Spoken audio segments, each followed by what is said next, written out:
नमस्कार दोस्तों, OCA network में आपका स्वागत है। मैं हूं ओमकार चौधरी। तो 20 साल बाद उद्धव ठाकरे और राज ठाकरे एक साथ आए, प्रेस कॉन्फ्रेंस की। कहा गया था कि बीएमसी और जो बाकी के नगर निगम के चुनाव होने वाले हैं 28-29 जो भी हैं, उनमें एक साथ मिलकर लड़ेंगे। सीटों का बंटवारा घोषित किया जाएगा और साथ आने के लिए, साथ लड़ने के लिए, मराठा अस्मिता को फिर से मुद्दा बनाने के लिए, पुनर्जीवित करने के लिए उद्धव ठाकरे ने कांग्रेस का साथ छोड़ दिया। या ये कहें तो ज्यादा उचित होगा कि जैसे ही 20 साल बाद दोनों भाइयों ने हाथ मिलाए, तो कांग्रेस ने उद्धव का हाथ झड़प दिया और वो दूर जाकर के बैठ गई है। कांग्रेस ने अकेले या शरद पवार की पार्टी के साथ, जो उसका पुराना गठबंधन है, उसके साथ चुनाव लड़ने का फैसला किया है। अब हमें ये समझना पड़ेगा कि ये 20 साल बाद ऐसा क्या हुआ, कौन सा चमत्कार हुआ, या ऐसी कौन सी मजबूरियां रही जिनके चलते उद्धव ठाकरे और राज ठाकरे को फिर एक साथ आना पड़ा। 2005 में जब नारायण राणे ने शिवसेना छोड़ी थी और शिवसेना छोड़ करके कांग्रेस के टिकट पर उन्होंने एक चुनाव लड़ा था, तो दोनों भाइयों ने उनको हराने के लिए, ये मालवण सीट थी जहां से वो चुनाव लड़े थे, उनको हराने के लिए ये दोनों भाई एक साथ आए थे, साथ मिलकर के प्रचार किया था। इसके बावजूद नारायण राणे मालवण से जीत गए थे।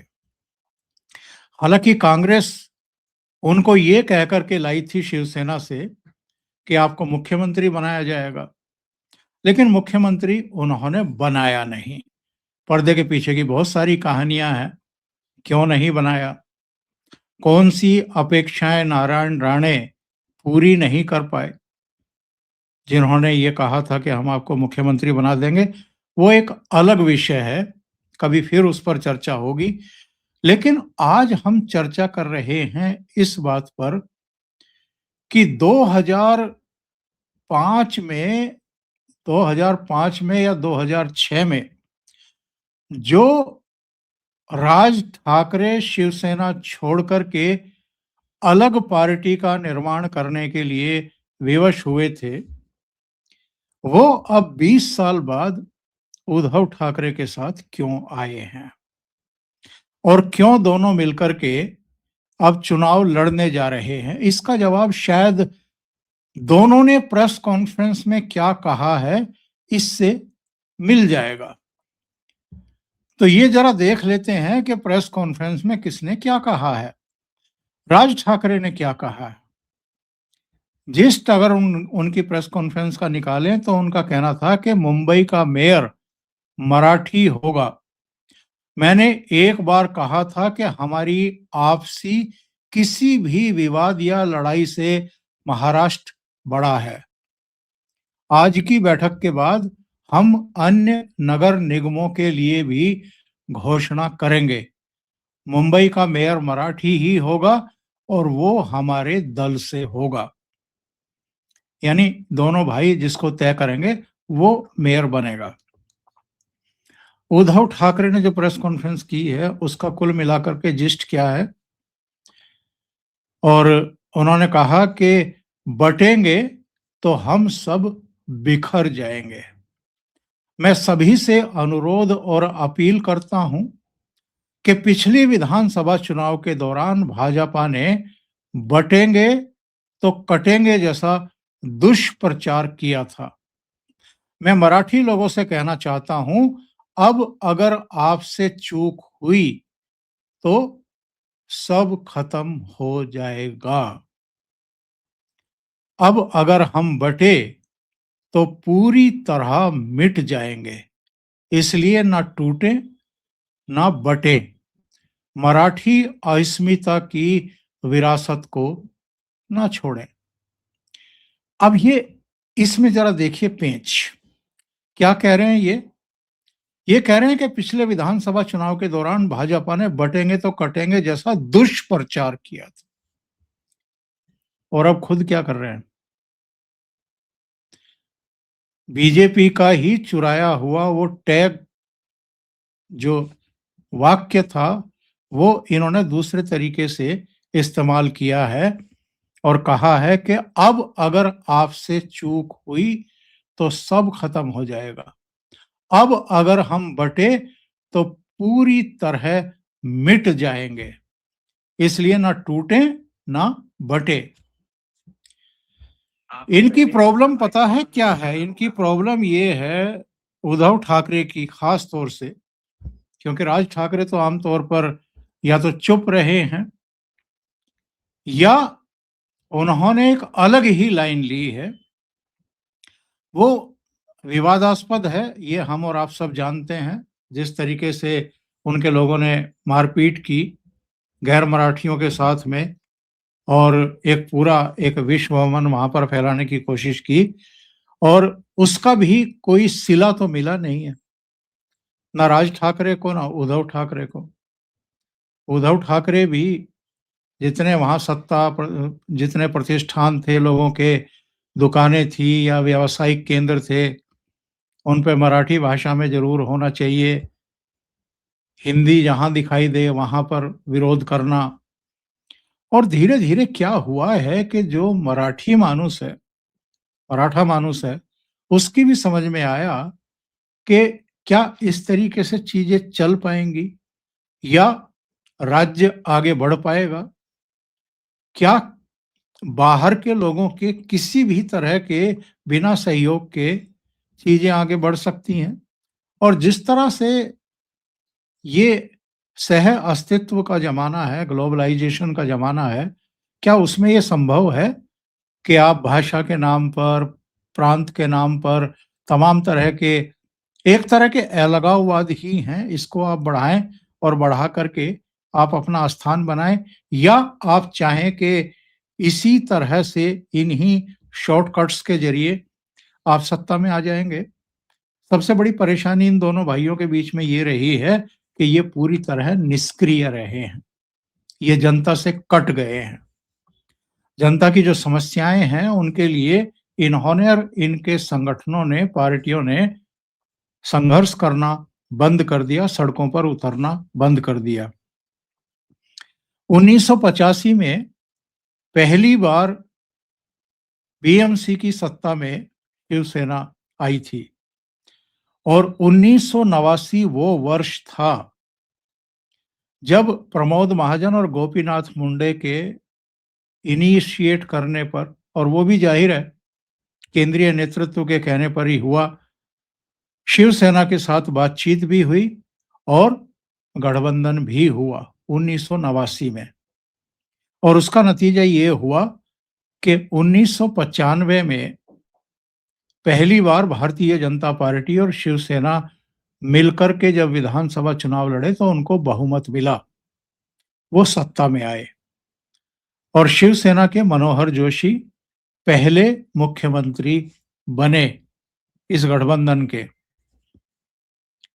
फिर जब 1999 में अटल जी की सरकार केंद्र में बनी फिर से, तो मनोहर जोशी को यहाँ स्पीकर बनाया गया लोकसभा का और वहां नारायण राणे को मुख्यमंत्री बनाया गया।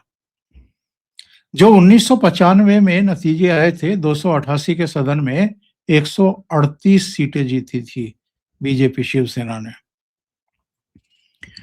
2004 वो वर्ष था जब झटका लगा।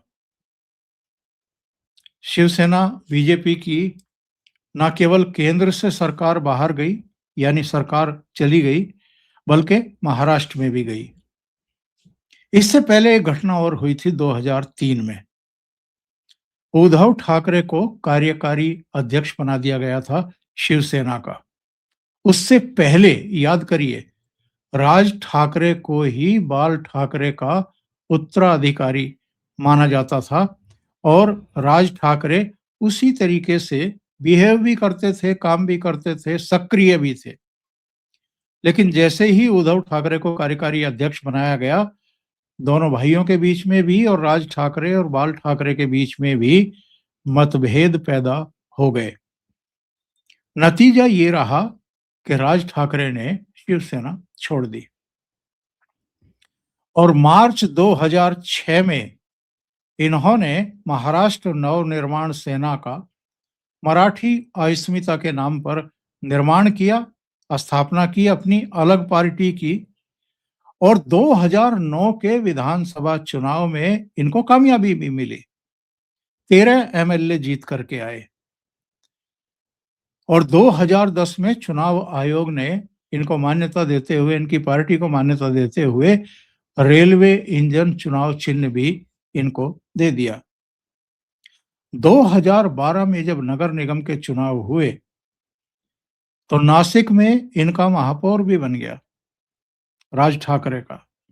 पुणे में नेता प्रतिपक्ष का पद भी इनको मिल गया और मुंबई और ठाणे में भी इनका मत प्रतिशत बढ़ा।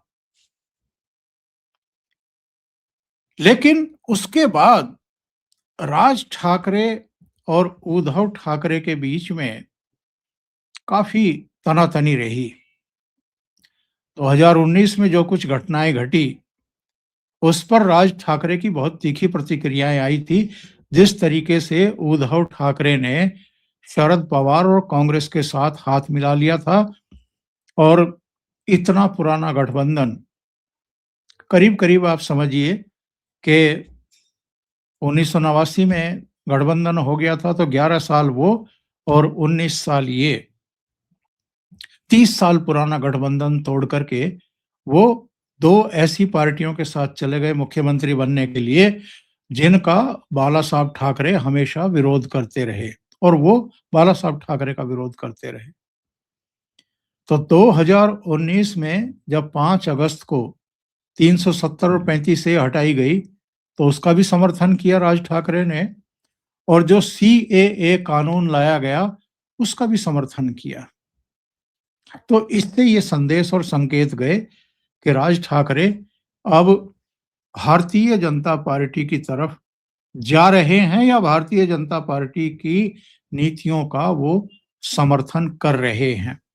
अच्छा, देवेंद्र फडणवीस और इनकी मुलाकातें, देवेंद्र फडणवीस अक्सर इनके घर जाते रहे, कभी उनकी बीमार माँ को देखने के लिए, कभी उनका जो नया घर बना था उसमें गृह प्रवेश के बाद। एक घटना और हुई थी 2010 में, जो छत्रपति शिवाजी महाराज, जो शिवाजी मैदान अपना मुंबई का है, वहां पर जो रैली आमतौर पर दशहरा में होती है, तो उद्धव ठाकरे के बेटे आदित्य ठाकरे को युवा सेना का प्रमुख बनाया गया था और 2014 गठबंधन टूटा पहली बार सीटों के तालमेल को लेकर के। लोकसभा चुनाव में भी झगड़े हुए थे, विधानसभा चुनाव में इतने झगड़े हुए कि गठबंधन ही टूट गया। भारतीय जनता पार्टी अलग लड़ी, शिवसेना अलग लड़ी। शिवसेना की अगर मैं गलत नहीं हूं तो 63 सीटें आई और भारतीय जनता पार्टी ने भी अपना मैक्सिमम प्रदर्शन किया उसमें। शरद पवार ने एक रणनीति के तहत भारतीय जनता पार्टी को समर्थन दे दिया सरकार बनाने के लिए बाहर से। देवेंद्र फडणवीस मुख्यमंत्री बन गए, लेकिन जैसे ही मुख्यमंत्री बने तो शिवसेना भी उनके पास साथ आ गई और सरकार में भी शामिल हो गई। लेकिन 2014 और 2019 तक केंद्र में भी शामिल रही शिवसेना, मोदी सरकार में, और राज्य में भी शामिल रही। लेकिन लगातार आलोचना भी करती रही। यानी विपक्ष की भूमिका भी शिवसेना निभा रही थी और सत्ता की मलाई भी खा रही थी। और 2019 का मैंने आपको बता दिया, उद्धव ठाकरे ने देवेंद्र फडणवीस का रास्ता रोकने के लिए भारतीय जनता पार्टी का दूसरी बार निरंतरता में मुख्यमंत्री ना बन जाए, इसे रोकने के लिए शरद पवार और कांग्रेस के साथ गठबंधन कर लिया और मुख्यमंत्री बन बैठे। और ये आत्मघाती साबित हुआ। जून 2022 में एकनाथ शिंदे बगावत करके एक बड़े धड़े के साथ 40 एमएलए के साथ शिवसेना से अलग हो गए। उद्धव ठाकरे की सारी तिकड़में धरी रह गई। शरद पवार, जिनको चाणक्य बताया जाता था, उनकी तिकड़में भी धरी रह गई। नतीजा ये हुआ कि उद्धव ठाकरे को इस्तीफा देना पड़ा और 30 जून 2022 को शिवसेना से टूट करके आए एकनाथ शिंदे को बीजेपी ने मुख्यमंत्री बना दिया। तो रही सही कसर पूरी कर दी बीजेपी ने। और जिस तरह 2019 में विश्वासघात किया था उद्धव ठाकरे ने कांग्रेस और शरद पवार के साथ मिलकर, उसका इंतकाम यहीं पूरा नहीं हुआ बीजेपी का। बाद में शरद पवार की पार्टी भी टूटी, उनके भतीजे अजित पवार उतने ही एमएलए लेकर के, करीब 40 के आसपास एमएलए लेकर के अलग हो गए। और नतीजा क्या निकला? झगड़ा सिंबल और पार्टी को लेकर के चुनाव आयोग तक पहुंचा, सुप्रीम कोर्ट तक पहुंचा। लेकिन ना शरद पवार अपनी पार्टी को और सिंबल को बचा पाए और ना उद्धव ठाकरे शिवसेना और उसके सिंबल को बचा पाए। उन दोनों पर एकनाथ शिंदे और अजित पवार का कब्जा हो गया।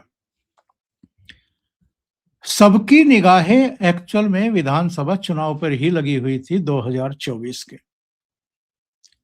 2019 में जो कुछ किया उद्धव ठाकरे ने, महाराष्ट्र की जनता उस पर 2024 के विधानसभा चुनाव में कैसे रिएक्ट करती है, और उसने रिएक्ट किया।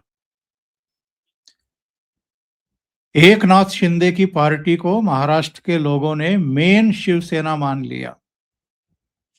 हालांकि चूंकि कांग्रेस और एनसीपी के साथ मिलकर के लड़ रहे थे उद्धव ठाकरे, इसलिए 20 सीटें उनकी भी आ गई। लेकिन कांग्रेस सिमट गई 16 सीटों पर और एनसीपी शरद पवार की पार्टी सिमट गई केवल 10 सीटों पर। उस समय तमाम तरह की बातें कही गई, वोट चोरी और मतदाता बढ़ गए और ये हो गया और वो हो गया, मैच फिक्सिंग हो गई। लेकिन अभी जो लोकल बॉडीज के चुनाव हुए, इसके भी 288 ही सीटें हैं लोकल बॉडीज की भी, और उनके भी परिणाम लगभग वैसे ही आए हैं जैसे विधानसभा चुनाव के आए थे। लगभग वैसे ही चुनाव है, थोड़ा बहुत ऊपर नीचे। तो आपने प्रेस कॉन्फ्रेंस सुनी होगी उद्धव ठाकरे के अपने तोते राज्यसभा सदस्य संजय राउत की। वो कह रहे थे कि मशीन भी नहीं बदली गई। मतलब ये जनता को कितना बेवकूफ समझते हैं। कौन मशीन कहाँ जानी है, किस केंद्र पर जानी है, आखिरी टाइम तक भी किसी को पता नहीं चलता। लेकिन जो लोगों का मूड है, जिसमें जनता ने इनको विधानसभा चुनाव में भी धर पटका और अब लोकल बॉडीज के चुनाव में भी धर पटका, ये दो चुनाव परिणाम हैं जो बता रहे हैं कि जो ठाकरे ब्रांड था वो खत्म हो चुका है, लगभग दीवार से लग चुका है। और उद्धव ठाकरे ने जो खेल किया था उसको लोग ना उस समय पचा पाए थे और ना अब उनको माफ करने के मूड में दिखाई दे रहे हैं। तो अब मराठी अस्मिता के नाम पर दोनों भाई एक साथ आने के लिए मजबूर हुए हैं। और राज ठाकरे क्यों आने के लिए मजबूर हुए हैं, जरा ये भी समझ लीजिए। विधानसभा चुनाव में इनके बेटे अमित ठाकरे माहिम सीट से चुनाव लड़ रहे थे और वो हार गए। उद्धव ठाकरे के बेटे तो जीत गए, आदित्य ठाकरे, लेकिन राज ठाकरे के बेटे चुनाव हार गए।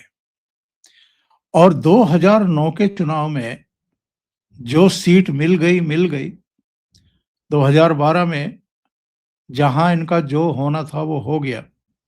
लेकिन उसके बाद तो राज ठाकरे को एक तरीके से महाराष्ट्र की जनता ने पूरी तरह से नकार दिया, दीवार से लगा दिया। वो भी अपने अस्तित्व की लड़ाई लड़ रहे हैं। जीवन मरण का प्रश्न दोनों के सामने है, उद्धव ठाकरे और राज ठाकरे के सामने। और सबसे बड़ी बात, अगर बीएमसी भी हाथ से निकल गई, क्योंकि लोकल बॉडीज के चुनाव के जो नतीजे आए हैं, उससे दिन का चैन और रातों की नींद उड़ी हुई है। इनको लगता है कि विधानसभा चुनाव के नतीजे भी फेक नहीं हो सकते, और उन्हीं की तर्ज पर लोकल बॉडीज के जो नतीजे आए हैं ये भी फेक नहीं है। और अगर लोगों का यही मानस है तो फिर बीएमसी समेत जितने भी 28-29 ये नगर निगम हैं, इनमें भी जो परिणाम आना है वो यही आएगा, इससे हटकर कुछ नहीं आएगा। तो 3 स्तरीय अगर सरकारें बन जाती हैं भारतीय जनता पार्टी की, यानी मुंबई नगर निगम में भी अगर भारतीय जनता पार्टी का मेयर बन जाता है और शिवसेना नहीं बना पाती है, सत्ता से बाहर हो जाती है, और राज्य में मुख्यमंत्री देवेंद्र फडणवीस हैं ही और प्रधानमंत्री नरेंद्र मोदी हैं ही, तो उसके बाद जो ये मुंबई को बांटने और मराठा मानुस को बांटने का जो आरोप लगाते रहे हैं, ये इनका दुष्प्रचार भी हमेशा के लिए खत्म हो जाएगा। क्योंकि अभी भी ये यही बात कर रहे हैं कि मुंबई को बांटने की कोशिश हो रही है। यानी जो ये बटे थे दोनों भाई, जो ईगो की लड़ाई चल रही थी, यानी अस्मिता की लड़ाई लड़ रहे थे दोनों ठाकरे बंधु, अब हालत ये हो गई है कि अस्तित्व बचाने के लिए ही साथ आना पड़ रहा है। मुंबई नगर निगम का जो बजट होता है वो एशिया में किसी भी नगर महापालिका से कहीं ज्यादा है, 74,000 करोड़। और अपने देश के भी 7-8 राज्यों का जो बजट होता है सालाना, वो मुंबई नगर निगम से कम रहता है, 7-8 राज्यों का। तो मुंबई नगर निगम से अगर विदाई हो गई ठाकरे परिवार की, तो उसके बाद जो राजस्व आता है, जो फंडिंग की व्यवस्था होती है, उसके भी लाले पड़ने वाले हैं। इसलिए दोनों साथ आए। अभी के लिए इतना ही। बहुत बहुत धन्यवाद। अगर आपको ये चैनल और इसके कंटेंट पसंद आ रहे हैं तो लाइक करें, कमेंट करें, वीडियो को शेयर भी करें। अभी तक अगर आपने ये चैनल सब्सक्राइब नहीं किया है तो सब्सक्राइब कर लें, साथ में लगे बेल आइकॉन को दबा दें ताकि आगे आने वाले वीडियो और उनके नोटिफिकेशन आप तक पहुंचते रहें। बहुत बहुत धन्यवाद। नमस्कार।